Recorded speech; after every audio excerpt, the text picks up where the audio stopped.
Autorizado pelo doutor, quer dizer, pelo ministro Alexandre de Moraes, Jair Bolsonaro deu entrada no Hospital DF Star em Brasília às 11h25 da manhã desta quarta-feira para a realização de exames após a queda na cela da PF.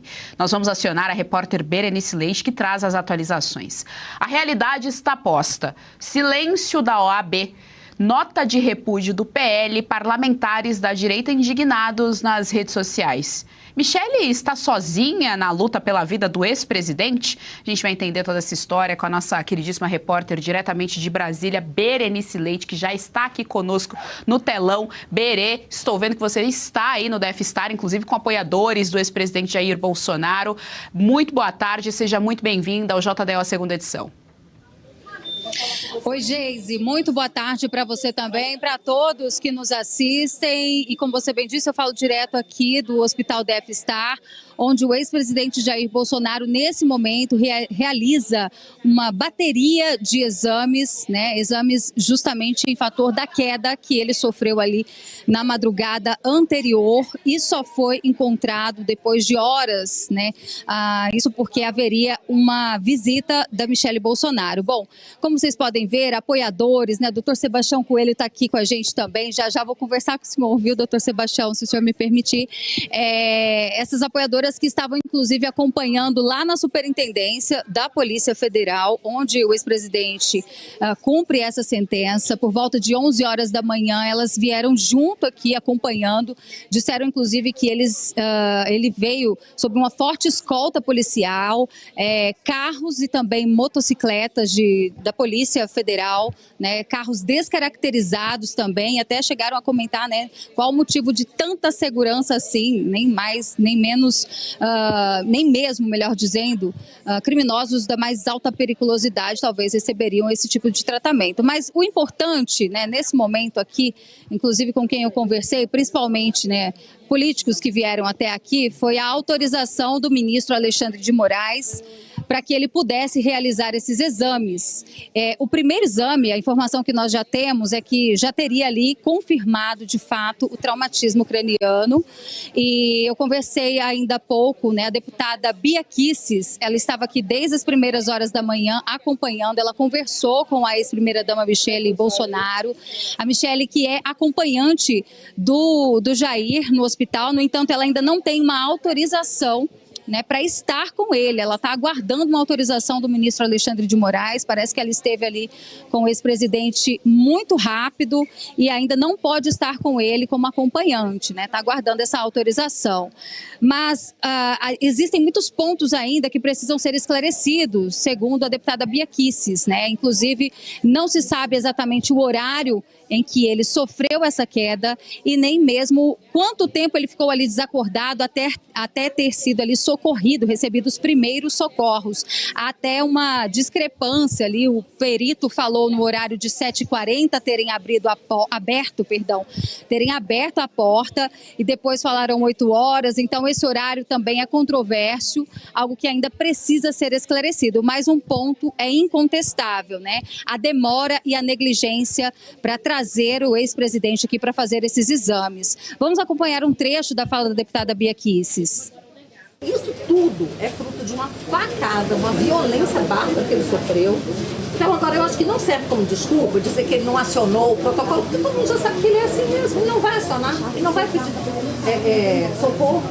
Eu como parlamentar, né, eu pretendo conversar com o delegado, conversar com o perito, para a gente entender como é que vai ser essa história, se ele tiver um novo incidente, acidente, se acontecer alguma coisa, como é que vai ser feito esse atendimento?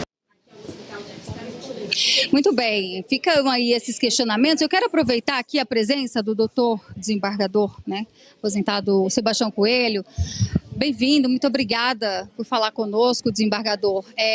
Já tivemos hoje pela manhã a visita de 2 parlamentares, a deputada Bia Kicis, Coronel Crisóstomo, mas percebo que muitos, né, que se elegeram ainda sob o guarda-chuva de Jair Bolsonaro, talvez poderiam estar aqui prestando esse apoio, assim como o senhor está fazendo no dia de hoje. Mas vamos ao ponto X, né, da questão. Como que o senhor avalia essa decisão do ministro Alexandre de Moraes, né? O senhor acredita que isso poderia ter sido autorizado há mais tempo? Ou, de fato, era necessário uma confirmação, laudos, inclusive da perícia, da Polícia Federal? Enfim. Boa tarde a todos. Berenice, eu começo dizendo, na minha avaliação pessoal e jurídica, que Alexandre de Moraes, ele quer a morte de Bolsonaro.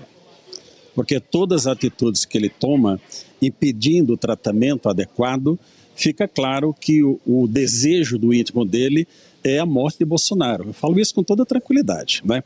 Veja, a Lei de Execuções Penais, 7.210, que é de 1984, ela diz em seu artigo 10 que é dever do Estado uma série de assistência ao preso e ao internado. E no artigo 14, parágrafo 2º, diz que no estabelecimento prisional, não havendo o tratamento adequado para o socorro, o diretor do estabelecimento deve determinar que ele seja feito em outro lugar. Portanto, quando naquele primeiro momento a Polícia Federal disse, olha, a dona Michele deu entrevista, e eu vi, ela disse, olha, quando eu falei com o delegado, ele prontamente disse, não, nós vamos levá-lo ao hospital. Correto. Aquela nota da Polícia Federal estava correta porque a competência é do diretor da polícia, do estabelecimento prisional. Na sequência, saiu uma outra nota da Polícia Federal dizendo, não, vamos submeter ao ministro Alexandre de Moraes. Completamente equivocado. Isso aí é um abuso de poder absoluto. Alexandre de Moraes, eu sempre registro, eu deixo registrado para o público, Alexandre de Moraes é um criminoso. É um criminoso que está ocupando um cargo de juiz. Eu vi que amanhã terá no Supremo Tribunal Federal um evento denominado Democracia Inabalada. Eu sugeriria ao ministro Fachin que ele mudasse o nome para Democracia Falsificada, porque nós temos uma democracia que não é democracia, é de faz de conta. E quem está falsificando essa democracia nossa, o resto que ainda tem, é o Supremo Tribunal Federal. Então, o que o ministro Alexandre de Moraes está fazendo é inadmissível. Agora me causa espécie, você falou dos parlamentares, os covardes. Todos que se elegeram na bandeira de Bolsonaro, de Deus, pátria, família e liberdade, e não vem aqui demonstrar o seu apoio, são os covardes, oportunistas, não é? Essa é a primeira coisa. Com relação ao Supremo Tribunal Federal, veja, eu fui juiz por mais de 30 anos, juiz, desembargador, fui juiz de várias execuções penais, não é? A atitude dos demais ministros do Supremo Tribunal Federal é uma atitude conivente, covarde, conivente com os crimes de Alexandre de Moraes. O que Alexandre de Moraes está fazendo com Bolsonaro é tortura classificada na lei, tá certo? Então, na minha avaliação, quando ele, como é que uma pessoa, qualquer, não precisa ser médico, nada, se alguém bate a cabeça em qualquer situação, o procedimento correto é levar imediatamente para um hospital.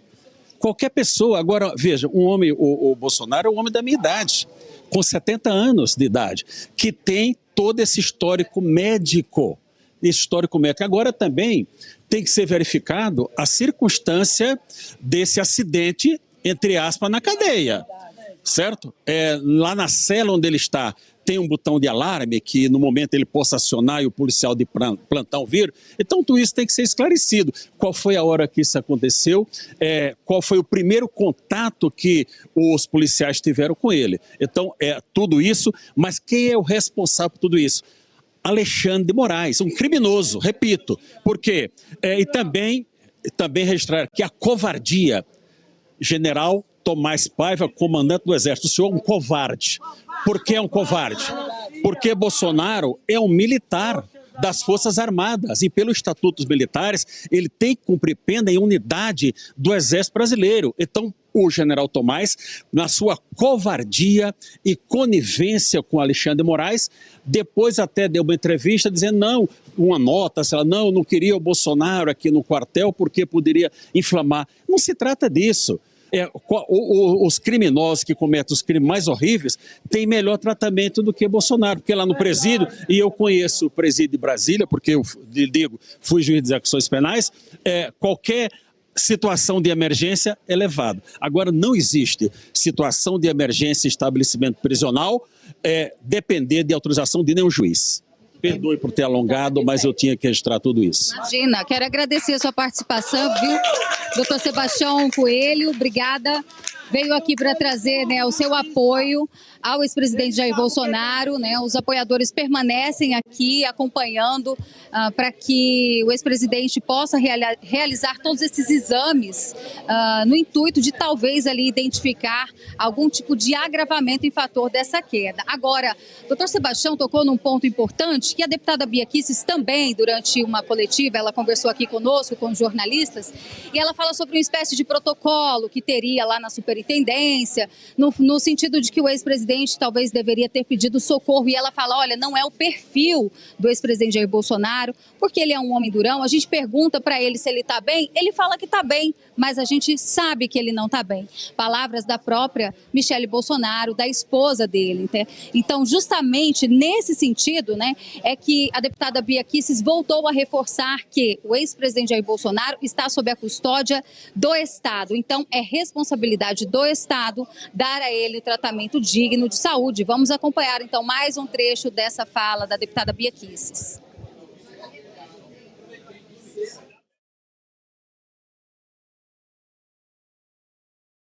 Não vai acionar, não vai pedir socorro. Eu, como parlamentar, né, eu pretendo conversar com o delegado, conversar com o perito, para a gente entender como é que vai ser essa história. Se ele tiver um novo incidente, um acidente, se acontecer alguma coisa, como é que vai ser feito esse atendimento? Muito bem, e bom, uma última informação é com relação ao Conselho Federal de Medicina. Eles publicaram uma nota ainda hoje e que diz o seguinte, vou trazer o principal trecho, tá? Que o CFM reafirma que a autonomia do médico assistente deve ser soberana na determinação da conduta terapêutica, não podendo sofrer influência de qualquer natureza por possuir presunção de verdade. Em obediência ao disciplinado em lei e ao Código de Processo Ético Profissional, o CFM determinou ao Conselho Regional de Medicina, aqui do Distrito Federal, a imediata instauração de sindicância para a apuração dos fatos. Então, fica aí essa última informação, Geisiane. Conselho Federal de Medicina, né, instaurando, pedindo aí uma sindicância para apurar os fatos em torno aí do atendimento e também da autonomia dos médicos em relação ao ex-presidente Jair Bolsonaro. Eu volto com você.